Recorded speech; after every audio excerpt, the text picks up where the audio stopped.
Okay, we have to be there by 9. The parade starts at 10. So if you want to be part of that, you need to get there about 9 o'clock. Now, the decorations, what time do you need it to be there if you're going to decorate? How much time do you need? Do you know? 10 minutes, an hour?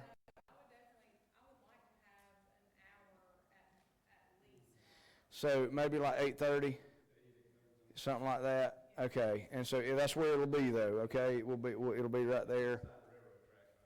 Yep, yep.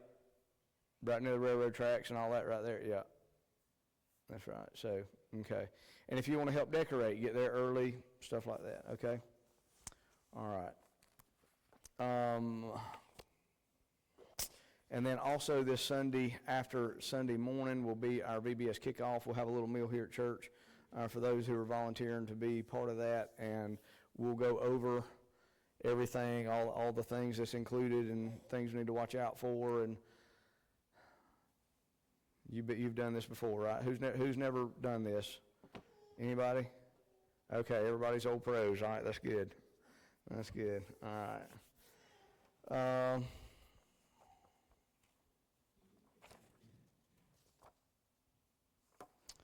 And I think that is it as far as announcements. All right, now what about, let me grab me a pen.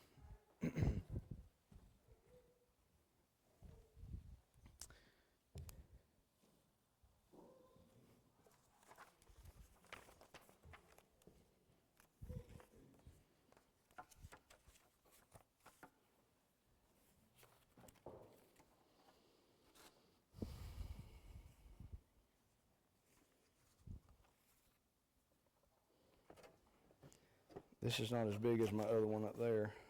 Trying to pull all my stuff together here. Is Matthew here? Is any update on Lacey Thompson? You may have heard anything? I haven't heard anything, so all right, but let's continue to remember him.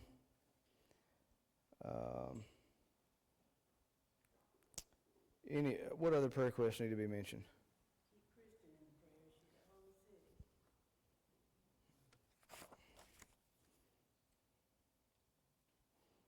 Christian Hogan. Let's remember him. Oh, not him, her. I'm sorry. Let's remember her. Kenny Perkins. Yeah, I went to school with him. He passed away in his sleep today. I just remember that one. I saw on Facebook there was a birthday greeting for Lois Harris, and it showed her like in a hospital bed with oxygen. Remember, she used to come here, so Mm-hmm. let's remember her in prayer. Lois Harris. Okay. Do you know anything about her being in the hospital? Is she in the nursing home? It looked like a hospital bed.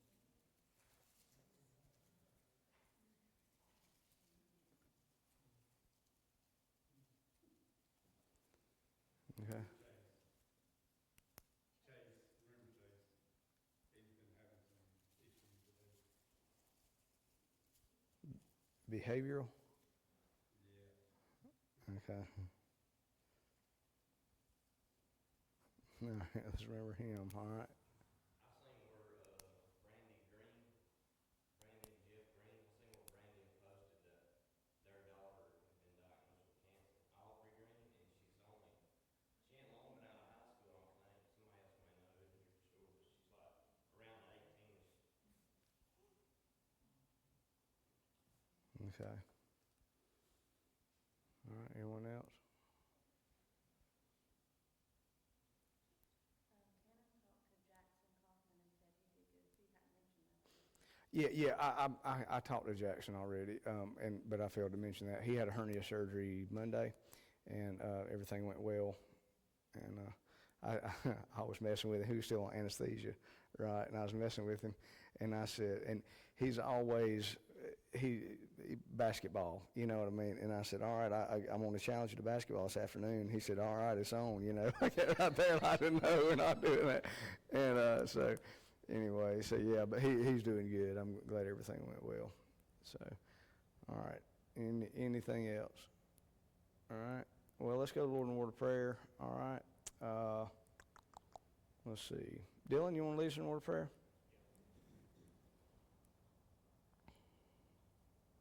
Lord, thank you for allowing us to come out here tonight, sharing your word and the love that you give to us. God, I just pray that you be with all these that have been mentioned here tonight, the death, sickness, young and old. We know that you have power over life, power over death, and we leave all that in your hands. And just pray that we accept your will, however difficult it may be. Lord, be with us tonight as Rodney delivers the message, that we would receive it well and get something out of it.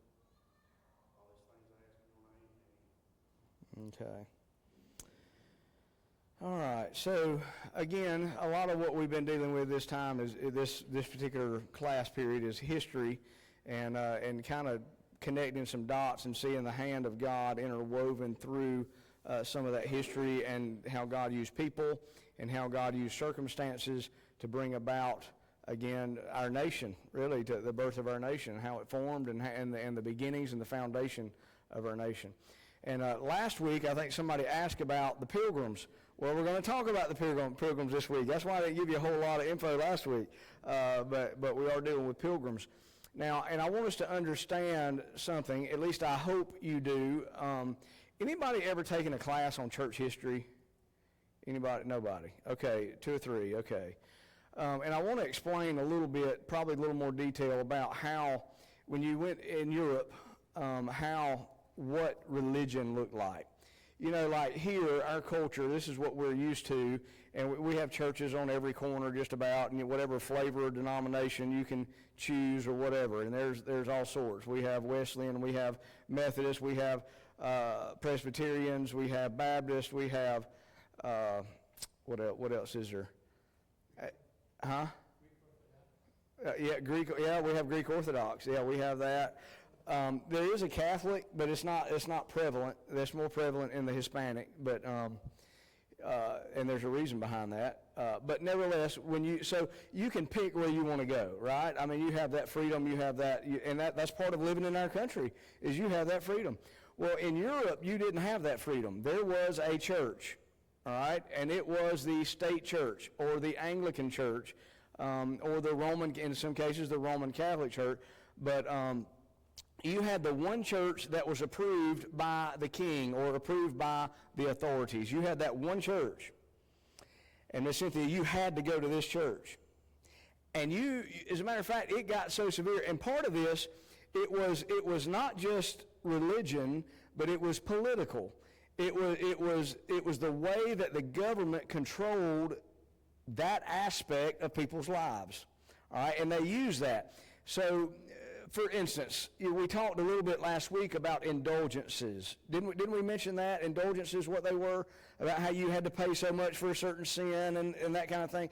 And so when you think about your sin and then the church holding that over your head as a way to manipulate you to get money out of you.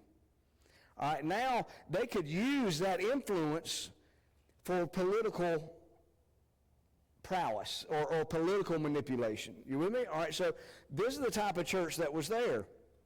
And now we went a little bit into that last time, and it was illegal for you to go anywhere else. You could be fined, imprisoned, or even killed by not abiding by the parameters that were set up.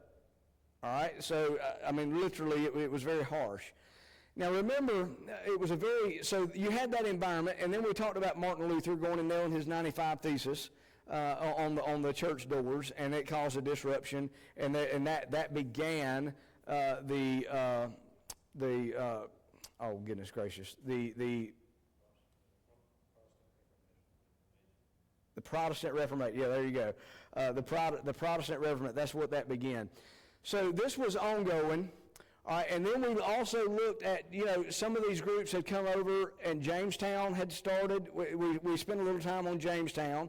There were some others that had tried to start and failed. We looked at some of those, one of those being in the thing in North Carolina, right? And so there were some others in other places. St. Augustine was one that survived. All right, but now, all right, so now let's go back to England for just a minute. And there was another group. They were in the Anglican Church, and they decided, this group, they were called Pilgrims, all right? They decided that the Anglican Church needed reformed. Some of them went beyond that and separated from this church, the Anglican Church or the state-controlled church. They separate, and they're known as separatists, all right? When you go and read in history, some of these names may come to light, all right? So you had separatists, all right? And then you had some that stayed in and tried to reform, all right? Reformers tried to reform the church and argue their points, all right? So eventually what happened was the Anglican Church, the political influences, all that, got tired of this conflict, and they decided they were going to end this conflict, and they started persecuting these pilgrims, separatists. They started putting them in jail. They started, some of them could have been executed. Let me see here. I'll get down to him in a minute. So some of these separatists began fleeing Europe, began fleeing England, and made it over to Holland. Let me see here. The Dutch Republic, that's where they went. And this was about 1608. All right, so I'm giving you some rough dates here.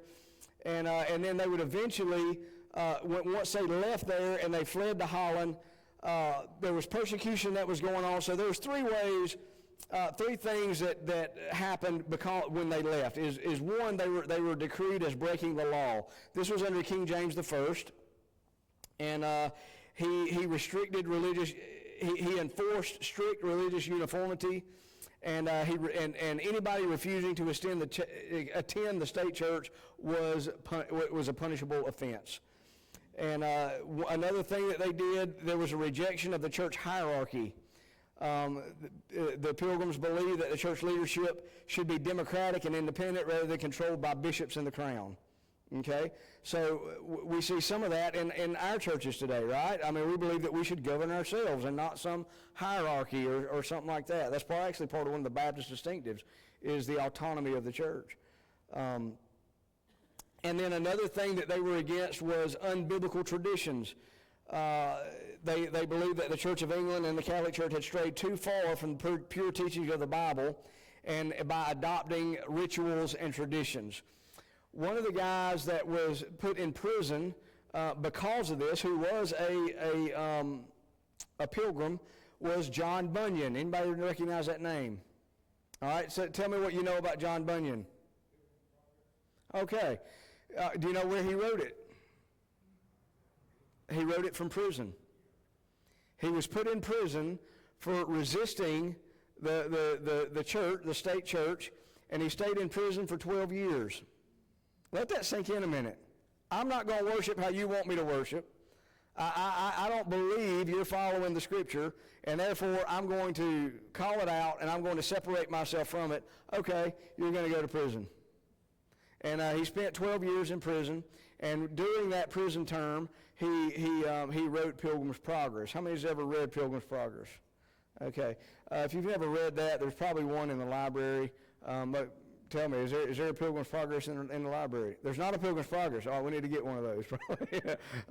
But Pilgrim's Progress, and it's about a journey of a believer or a journey through life. Anyway, there's choices that are made. But anyway, so Pilgrim's Progress.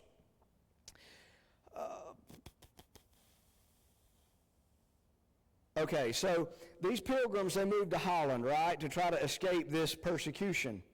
All right, and when they got to Holland, there were some other things that began to happen. There was worldly influences, and they began to lose some of their culture. If that makes sense, they begin to lose some of their culture. I want you to go in your mind with me, and I want you to think about even now, like Hispanics that come over from wherever, a Latino country, and come here. Usually the parents don't speak much English, All right, I hope you've run across some of this. So the parents don't speak much English, but then the kids, what do they come up and what do? Man, they can speak English like nobody's business, right? I mean, they can speak well. And they end up losing sometimes even some of the Spanish, depending on their age and how long they were in the other countries, and they began losing. And this is what was happening. They were losing their English. They were losing some of their culture. They were losing some of their Christian values to worldly draws. And they got together and decided that they were going to go to the New World. They'd heard about the New World. So now here we are. Let's fast forward a little bit. Now we're at August 5th, 1620. And they were going to leave to head to the New World, and on two different ships. Now one is the Mayflower. The other one is the Speedwell. How many's heard of that one before? Okay. The Speedwell, they started embarking on that journey and ended up, they started having problems with the ship, and they tried two attempts. It kept taking on water. They tried 2 attempts and ended up having to leave the Speedwell back in port. So there was 102 passengers plus 30 crew that went on the Mayflower on September of 1620. So they started to try the trip in August, and then those delays pushed it to September. So September of 1620, 102 passengers plus 30 crew took off to head to the New World. Along that journey, it was about 60 days. 60 days in a boat with 100 some odd people, 132 people. And there was one person that died on the journey, and then there was one person that was born on the journey. So that's interesting, isn't it? And so I'm just in my mind thinking about, okay, there's a pregnant woman going on a boat and not really knowing how long that trip was going to be, and she's great with child. That just is amazing to me. So on those 60 days, there were some things that happened along that journey. There were severe storms that took place. As a matter of fact, on the Mayflower, the main beam of the ship was broken because of, and this is what holds the boat together, all right? This is what holds together. That main beam was broken, and it just so happens that the Pilgrims, they had a printing press. All right, if you ever seen one of those old printing presses, and they got those big screw jacks, you know what I'm talking about, to press those papers and all those kind of things? Well, they had one of those, and they were able to use that screw jack in order to hold that beam in place so as to be able to complete the journey. All right, so another interesting little tidbit there. So, and this was something that the Pilgrims used to print their religious information. Like a tract or something like that, or sermons or things like that. They would print those things to give out. And so anyway, that tool kept the boat afloat, the Mayflower. On that trip, a guy by the name of John Howland fell overboard. He was washed overboard by a wave, and if you've ever seen, I don't know if you've ever watched some of these movies and things with these old type ships with the sails and all that, but ropes are everywhere, right? Well, at this particular juncture, things had been, water had been washing to and fro on the deck. He was swept away, and there was ropes that were dangling out the back of the boat as they were moving, and he held on to those ropes until they could finally, after the seas, he held on long enough, and the seas finally got through, and they were able to pull him aboard, and he actually survived. But he was almost deathly ill because of the cold, frigid water that he had to stay in for a while. And there was a girl that was assigned to help him or to nurse him back to health. Her name was Elizabeth Tilley, and they were later married. Those two, and they had 10 kids together. All right, so another interesting thing there. All right, and then among the ones that were on this ship, those descendants from those 10 kids, from John Howland and Elizabeth Tilley, those kids, I want to give you some of the descendants. All right, some of these will ring a bell with you. Some of these descendants that came from them. Ralph Waldo Emerson. Okay. Henry Wadsworth Longfellow. Humphrey Bogart. Anybody ever watch one of those movies? Okay. Chevy Chase. Christopher Lloyd. Y'all know who that is? Huh? Isn't Christopher Lloyd, isn't he the one that plays Doc on Back to the Future? Yeah. Am I wrong about that? Or, I'm going to have to look it up right quick, ain't I? Huh? I'm pretty sure that's who that is, but let me double check.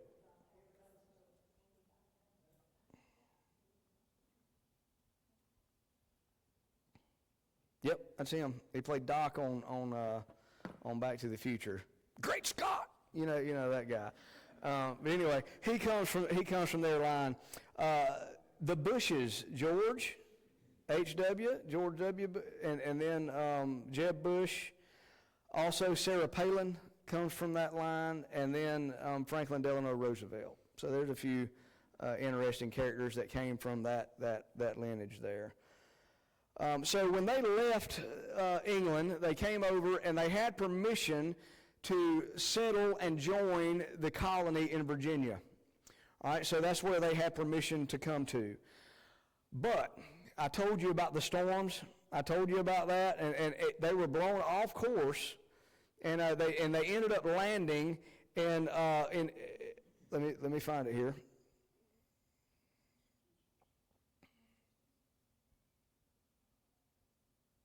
Oh, goodness. It was Massachusetts. The Plymouth Bay colony and all that kind of stuff. So they ended up landing in Massachusetts, all right, right there. And they ended up getting all, and they had to look for a place to disembark. You know, they had women, they had children at this point, they had goods, they had a few supplies, and they began looking for a place to disembark. So they finally found a place, and a place to settle as well that would be suitable for settlement. And they got there, and that's what they did. Now, if you remember when I told you that they left, they left in September, and it took 60 days for them to get there. So what time of year were they landing there at the colony? Or there was nothing there, but what they landed in Massachusetts. It would have been November. Now, anybody ever lived up north, up around that area, Massachusetts? Oh, there we go. Tell me what it's like when you hit November, December. Cool, very, sometimes snow, it depends on the storms. All right, but can you grow any crops? No. So you're hitting November, December, January, February, March. So tell me what the weather's like during that time. Yeah, cold, snow, ice. It's rough. And so when they landed, this is what they had to deal with. All right, they didn't bring provisions to last them a year. You know, they didn't do that. As a matter of fact, when they landed, and then a lot of people, let me get to my notes here. A lot of these people,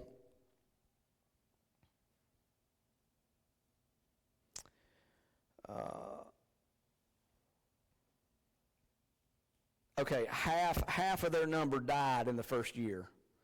So half of them died in the first year. But whenever the crew decided to leave in the spring to go back, you remember there was 30 crew members, they decided to go back, and then they gave the opportunity for others to return, and not one pilgrim wanted to return. So they all stayed even though they had lost half their numbers. One thing that they did when they were disembarking, and I want to read this to you, and this was actually the first piece of governance, I guess you could say, the first thing that was written as like a governing body or a governing document. This was the first one that was written on U.S. soil. All right, it's not U.S. on the American, the Americas, the New World soil. All right, and it says, I'm just giving you a little excerpt here. So this was drafted on November 11th, 1620. and it was signed by 41 adult male passengers aboard the Mayflower. And this is what it says. This is just a little excerpt. The Mayflower Compact, okay?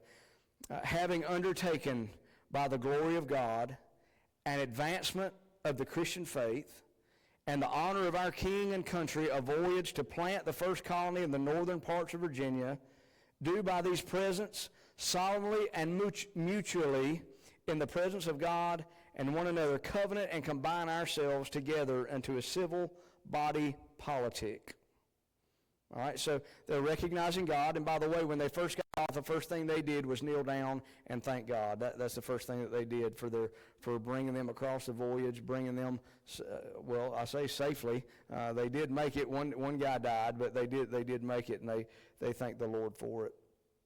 And so, just kind of backing up for a minute, between 1630 and 1640, over 20,000 Puritans left England for the Massachusetts Bay Colony to build what is considered to be a godly reformed society.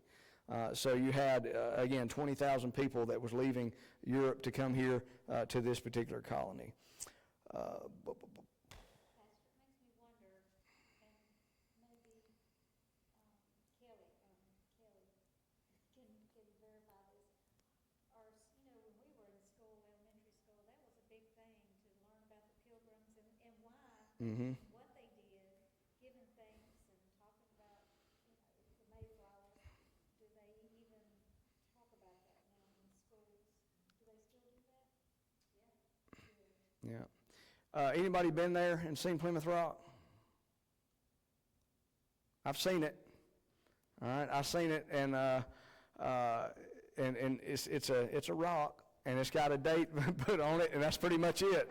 They've got like it's on the edge of the water, like on the edge of the bay, so the water's coming in and out, but it's right at the edge of that. And you can still go and see it. They got like a gazebo thing built over it to kind of help preserve it a little bit, but it's still there, and you can go see that.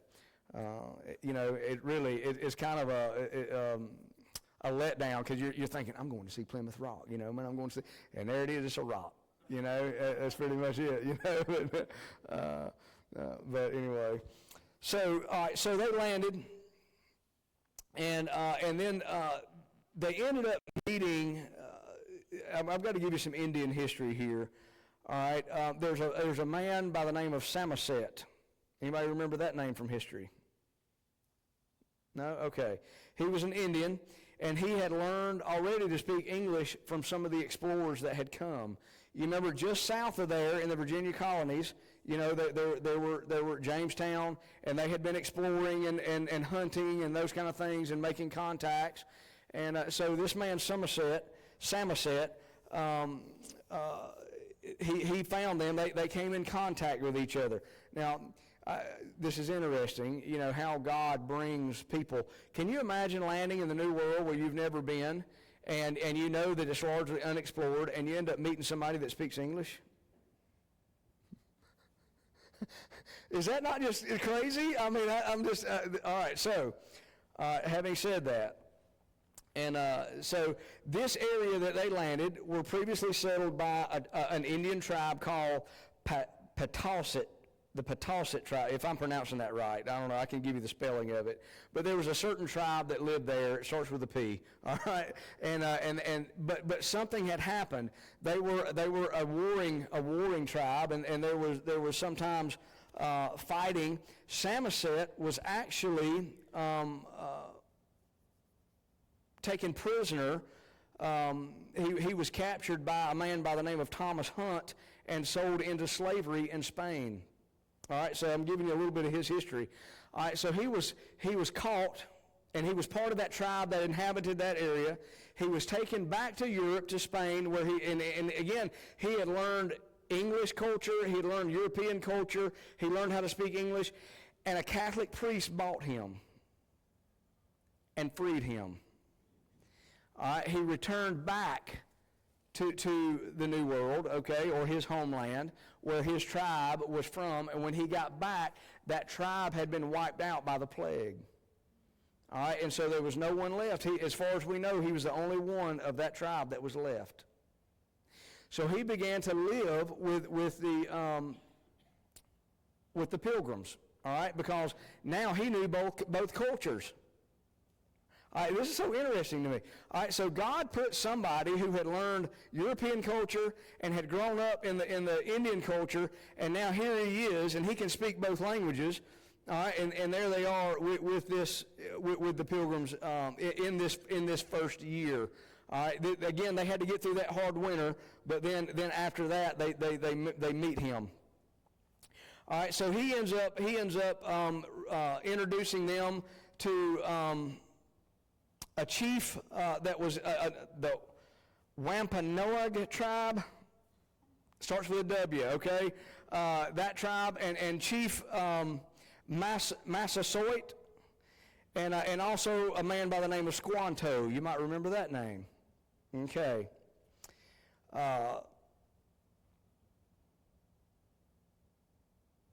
Oh, I'm sorry. I told you wrong. Squanto is the one that was purchased by the Catholic priest. I told you wrong. Some said he did speak some English because he had met that, but Squanto is the one that went back to Europe and came back. Okay, I told you wrong on that.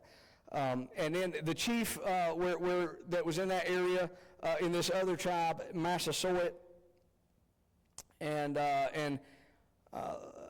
let's see here. So Squanto was versed in native and English cultures and English ways, and Squanto actually helped them survive the second winter by teaching them how to grow crops, how to hunt, how to use the ocean, to get their food, the different types of animals and critters they could get, and again he was used to and how to fish, and he was used to teach the Pilgrims how to survive. And he is nicknamed the Joseph of New England. All right, the Joseph of New England. So when you think about in the Bible, what did Joseph do for Israel? What did he do for the world, actually, at that time? You remember he was sold into slavery? All right, Squanto, he was sold into slavery, right? Squanto was bought by a Catholic priest and set free. Joseph was bought by Potiphar. Remember, it ended up spending time in prison, and then elevated to second command of Egypt, and he could interpret dreams. Remember that, and he started stockpiling, and he stockpiled food for them to survive through the famine that was coming, and then Israel. You remember the story. Israel comes and God used Joseph to preserve life. Well, what did he use Squanto for? I mean, he basically did the same thing. He was sold into slavery, he eventually freed, and then he was used as a liaison, and God used them to preserve life. They grew crops, and they had so much left over in that second winter that they got together, and Governor William Bradford, you probably remember that name, Governor William Bradford. There was so much food for the winter, he declared a day of thanksgiving to God. And this is where we have where Squanto, he goes and invites the other the other chief, Massasoit. He invites him and to come to a feast. Again, we've gone from fasting. That's what the Pilgrims did, right? I mean, they prayed, they fasted, what they're known for, and now they're going to feasting. They're rejoicing, they're thanking the Lord for all that was done. And so Massasoit, the chief, he brings 90 men with him, and they come together, and they have what is called, what we celebrate as Thanksgiving, right? And this was in September of 1621, and some of the things that they ate was deer, turkey, fish, lobster, eel, vegetables, herbs, berries, and pies. And they also played games. All right, they raced. They had like races. They wrestled, and then they also had shooting contests. And so it was like just a community event, them coming together, celebrating God's bounty, celebrating friendship, celebrating all that together for what they had done. And one other thing that the Pilgrims did that was unique, most of the groups that came over, they conquered land. In other words, they forcefully took land, if that makes sense. You know, when they were coming settlement, they would decide they were going to settle, or maybe they needed to expand, and they would forcefully do that. The Pilgrims were different. They tried to trade for land. And so they were respected among the Indians for being fair about that. So they tried to purchase land or trade for land and not conquer it. And because of their influence, by 1674, there were 3,600 Indian converts to Christianity. And in 1621, they had signed a peace treaty between the Pilgrims and the W tribe. I'm not going to try to pronounce that again. There was a peace treaty that had been signed, and it lasted for 44 years until King Philip came in to conquer. And of course, the Indians fought, and it was a bloody battle, and the Indians lost, and they kind of pushed them out of New England, paving the way for more settlement and more expansion. And the Indians, they basically got mad because they were encroaching on the land, and there was death on both sides. But it did break the back of the Indian power in New England. And there's one verse I want to give you. Somebody read Matthew chapter 6. Who wants to get that?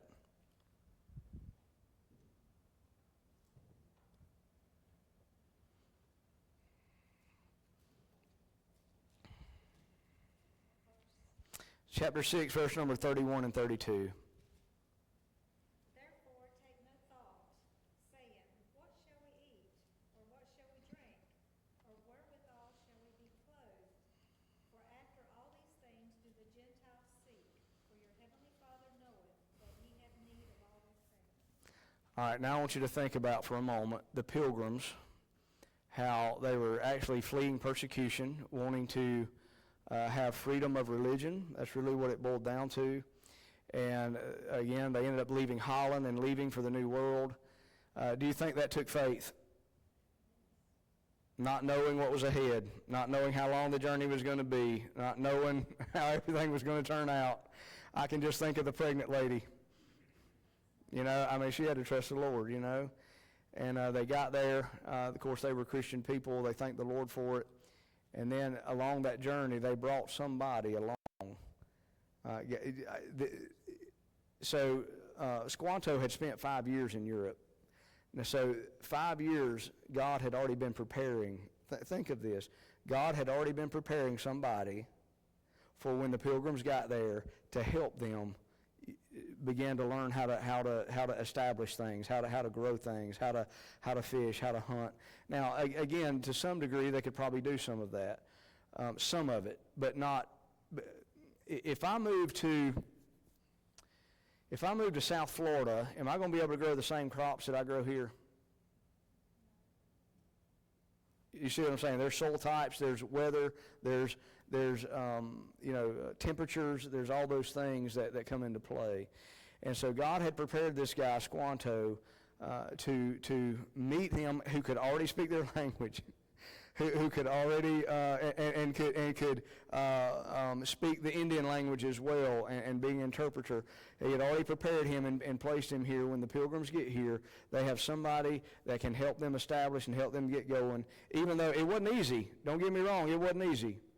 And but that second year, they were praising the Lord for His bounty and for His blessing. Now, they were praising the Lord all the time for just bringing them to the New World. But again, half their number died that first year. But then the second year, it began to flourish. And that particular settlement, that particular colony, if you would, was a successful colony. They ended up expanding and growing and succeeding there in that place. And so I still think that God had a hand in that. Do you see that? That God had a hand in that, preparing Squanto for that time. And just think about, and I also thought about this as I was reading this. Do you remember when God was preparing the Israelites to go into the land of Canaan? You remember that? Now, I know we can't equate people with Israel and that kind of thing, but it's just a similar parallel here. And there were times when God would go before them. For instance, the first battle that they had, the walls of Jericho, did they have to set up battering rams and No, what did they do? They blew trumpets and marched around the city, and the walls came down, right? And, all right, so when the Pilgrims came, there was a tribe that had already occupied that land, and they were removed by a plague. Now, you take that for what you will, but, God, I think, is sovereign in all things. And so we think some things are bad. Again, I tell you that all things work together for good to them that love God, them are called according to his purpose.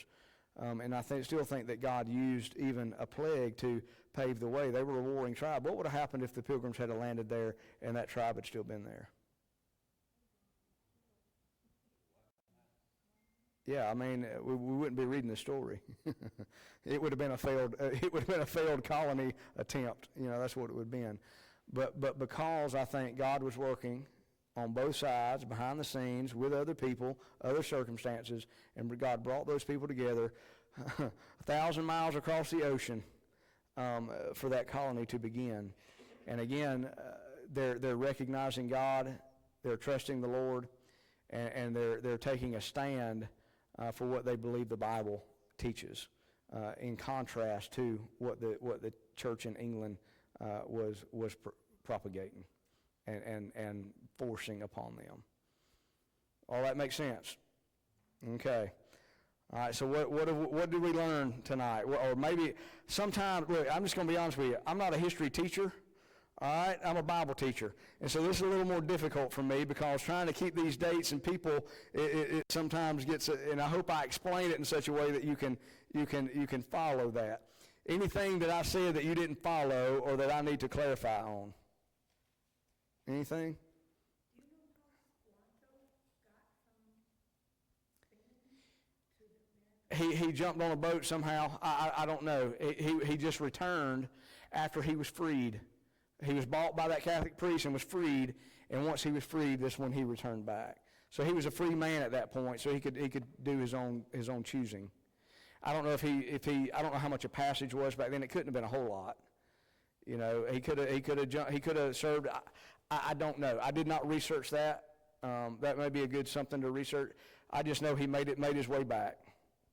Because at that time the New World was discovered, and there were starting to be, voyages going back and forth fairly regular at this point. Anything else?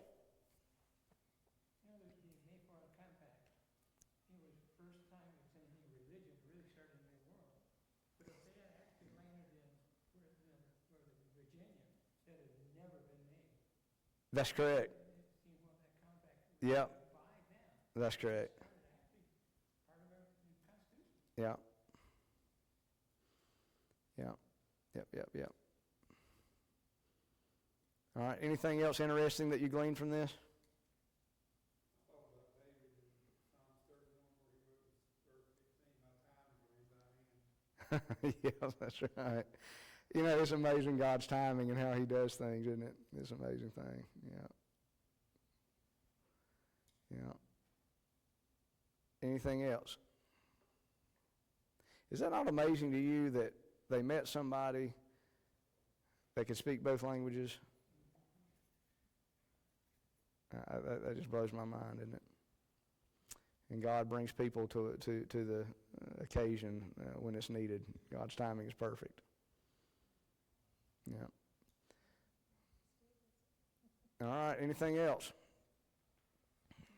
Let's see what time it is. We got about 9 minutes left, so use this time to fellowship a little bit. And if you have any other questions you think of or anything like that, feel free to ask or discuss or whatever. All right.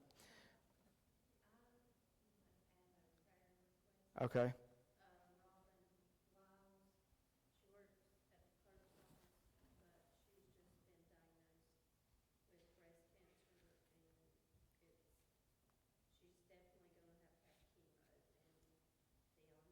She works with you?